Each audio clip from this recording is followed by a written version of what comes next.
Assalamualaikum warahmatullahi wabarakatuh. Perkenalkan, di sini saya sebagai moderator perwakilan dari kelompok 2 yang beranggotakan Iza Tunisa, Nisa Usofia, dan saya sendiri Heni Harumami. Nah, di sini kami akan menyampaikan materi tentang sejarah perkembangan pemikiran filsafat dalam pendidikan Islam. Nah, di sini kami akan membahas 6 pembahasan. Yang pertama yaitu pengertian filsafat pendidikan Islam. Yang kedua, ruang lingkup filsafat dalam pendidikan Islam. Yang ketiga, perkembangan pemikiran filsafat dalam pendidikan Islam. Yang keempat, landasan ontologi filsafat dalam pendidikan Islam. Yang kelima, landasan epistemologi filsafat dalam pendidikan Islam. Dan yang terakhir yaitu landasan aksiologi filsafat dalam pendidikan Islam. Materi yang pertama yaitu pengertian filsafat pendidikan Islam yang akan disampaikan oleh Mbak Nisa Sofia. Pada pembahasan kali ini kita akan membahas tentang filsafat pendidikan Islam. Apa sih itu pengertian dari filsafat pendidikan Islam? Nah, filsafat berasal dari bahasa Yunani yaitu kata philosophia. Philo yang berarti cinta dan sophia yang berarti hikmah. Filsafat secara harfiah bisa diartikan dengan cinta kepada hikmah atau cinta kepada kebijaksanaan, cinta kepada kebenaran. Karena filsafat adalah hasil akal budi manusia yang mencari dan memikirkan kebenaran sedalam-dalamnya. Nah, filsafat pendidikan pada umumnya itu dinyatakan bahwa filsafat pendidikan itu dipandang sebagai pembahasan yang sistematis tentang masalah-masalah pendidikan. Nah, kalau filsafat pendidikan Islam itu apa sih? Nah, kalau filsafat pendidikan Islam itu adalah kajian filosofis yang mengkaji berbagai masalah pendidikan tapi berdasarkan dengan ajaran landasan atau berdasarkan dengan ajaran-ajaran Islam seperti itu. Selanjutnya yaitu tentang ruang lingkup filsafat pendidikan Islam. Nah, ruang lingkup filsafat pendidikan Islam ini dapat dilihat dari berbagai dimensi. Bukhari sendiri berpendapat bahwa ruang lingkup filsafat pendidikan Islam itu dapat dilihat dari dua dimensi, yaitu dimensi lingkungan pendidikan dan dimensi jenis permasalahan pendidikan. Sedangkan Sudomo itu menambahkan dua dimensi, yaitu dimensi ruang dan dimensi waktu. Nah, dilihat dari dimensi lingkungan pendidikan, maka wilayah kajiannya itu meliputi seperti pendidikan dalam keluarga, pendidikan di sekolah, dan pendidikan di luar sekolah. Nah, jika dilihat dari jenis permasalahan pendidikan, maka wilayah kajinya itu meliputi seperti masalah landasan pendidikan dan masalah operasional pendidikan. Nah, jika dilihat dari berbagai dimensi tadi, itu maka filsafat pendidikan dapat dikategorikan ke dalam masalah landasan pendidikan yang menjadi salah satu landasan tegaknya aktivitas pendidikan yang berusaha memberikan kemampuan memilih yang lebih baik, memberi arah, dan mengontrol suatu sistem pendidikan. Bismillahirrahmanirrahim. Kemudian yang selanjutnya saya akan menjelaskan tentang perkembangan pemikiran filsafat dalam pendidikan Islam. Filsafat Islam atau biasa disebut dengan Islamic philosophy pada hakikatnya adalah filsafat yang bercorak Islami. Pada sejarah pertemuan Islam, kaum muslimin dengan filsafat terjadi pada abad ke-8 Masehi atau abad ke-2 Hijriah. Pada saat Islam berhasil mengembangkan sayapnya dan menjangkau daerah-daerah yang baru. Dalam abad pertengahan, filsafat dikuasai oleh umat Islam. Kemudian buku-buku filsafat Yunani kemudian diseleksi dan disalur sepenuhnya, serta diterjemahkan ke dalam bahasa Arab. Minat dan gairah mempelajari filsafat dan ilmu pengetahuan waktu itu begitu tinggi karena pemerintahlah yang menjadi pelopor serta pionir utamanya. Kemudian ada dua imperium besar pada masa itu, yaitu pada masa Abbasiyah dengan ibu kotanya Baghdad dan Umayyah dengan ibu kotanya di Cordova, menjadi pusat peradaban dunia yang menghasilkan banyak orang yang kemudian bergelut dalam dunia kefilsafatan. Untuk mengetahui sejarah perkembangan filsafat Islam, maka hadirlah para filosof muslim dalam dunia kefilsafatan dari masa ke masa yang harus ditelusuri. Kemudian dalam sejarah perkembangan filsafat, filosof pertama yang lahir di dalam dunia Islam adalah yang pertama Al-Kindi. Ide-ide Al-Kindi dalam filsafat misalnya, filsafat dan agama tidak mungkin ada pertentangan. Cabang termulia dari filsafat adalah ilmu tauhid atau teologi.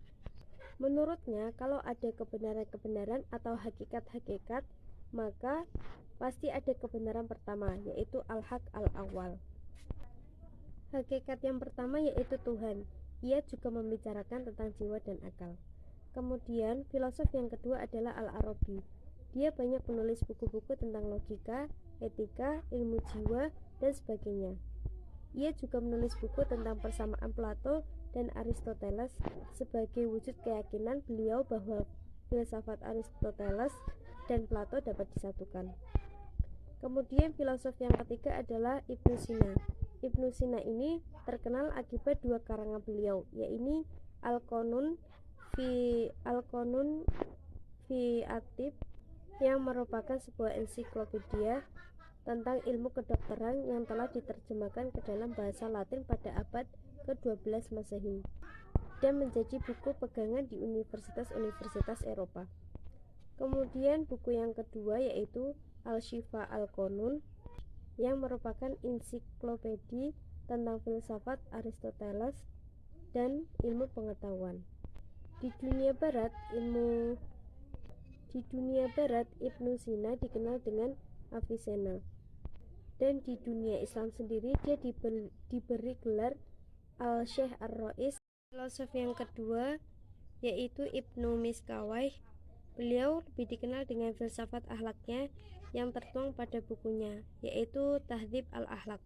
Menurutnya, akhlak sendiri adalah sikap mental atau jiwa yang menimbulkan perbuatan-perbuatan tanpa pemikiran yang dibawa sejak lahir. Kemudian ia berpendapat bahwa jiwa tidak terbentuk jasmani dan mempunyai bentuk tersendiri.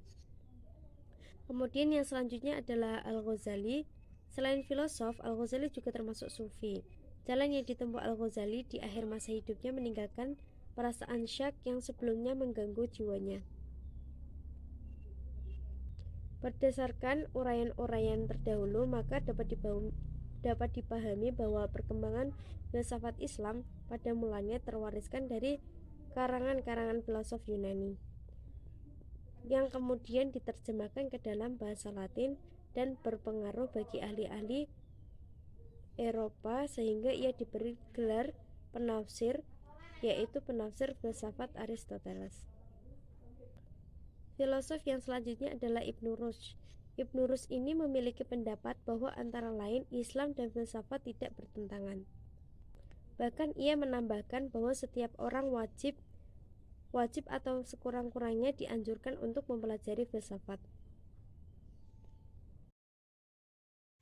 Pembahasan yang selanjutnya yaitu tentang ontologi filsafat pendidikan Islam. Apa sih itu ontologi filsafat pendidikan Islam? Yaitu objek kajian yang dikaji di dalam filsafat pendidikan Islam. Seperti yang sudah kita ketahui kalau pendidikan atau pengetahuan itu membahas tentang sesuatu yang konkret.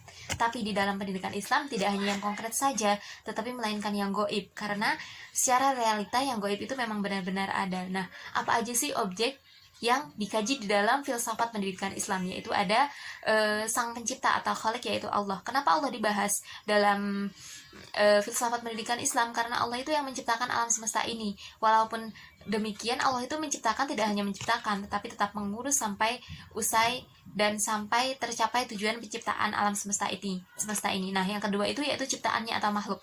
Yang di sini yang sudah kita ketahui kalau manusia itu merupakan makhluk Allah yang sempurna, di mana manusia ini diberi tugas oleh Allah di dunia ini sebagai khalifah. Jadi dalam Allah menciptakan manusia ini ada tujuannya, yaitu sebagai Allah di dunia, di mana manusia harus menjaga alam semesta ini. Yang ketiga yaitu hubungan antar ciptaannya. Hubungan antar manusia itu dibahas di dalam filsafat pendidikan Islam. Dan yang terakhir yaitu utusan yang menyampaikan risalah menyampaikan risalah pencipta, yaitu Rasul. Jadi Rasul-Rasul yang menyampaikan risalah-risalah itu dibahas di dalam filsafat pendidikan Islam. Mengapa demikian? Karena Allah dalam Al-Quran dan As-Sunnah itu menyampaikan risalahnya, menyampaikan firman-Nya melalui Rasul-Rasul orang-orang yang dipercaya. Nah, selanjutnya itu tentang landasan epistemologi filsafat dalam pendidikan Islam. Pengertiannya yaitu secara bahasa, Kata epistemologi berasal dari bahasa Yunani, yaitu kata episteme dengan arti pengetahuan, dan kata logos yang berarti teori, uraian, atau alasan. Nah, secara harfiah, episteme berarti pengetahuan sebagai upaya intelektual untuk menempatkan sesuatu dalam kedudukan yang sepatnya. Berarti epistemologi yaitu pemikiran tentang apa dan bagaimana pengetahuan itu diperoleh. Apakah dari akal pikiran, atau dari pengetahuan panca indera, atau dari ide-ide, atau dari Tuhan. Nah, epistemologi juga menentukan karakter pengetahuan, bahkan menentukan kebenaran seperti apa yang dipatut diterima dan seperti apa yang patut ditolak. Nah, epistemologi filsafat pendidikan Islam juga membahas seluk-beluk dan sumber-sumber filsafat pendidikan Islam. Dapat dipahami dengan berbagai metode dan pendekatan. Pendidikan Islam merujuk pada nilai-nilai Al-Quran yang universal, serta didukung oleh hadis Nabi Muhammad SAW. Nah, hubungan epistemologi dengan pendidikan adalah untuk mengembangkan ilmu secara produktif dan bertanggung jawab.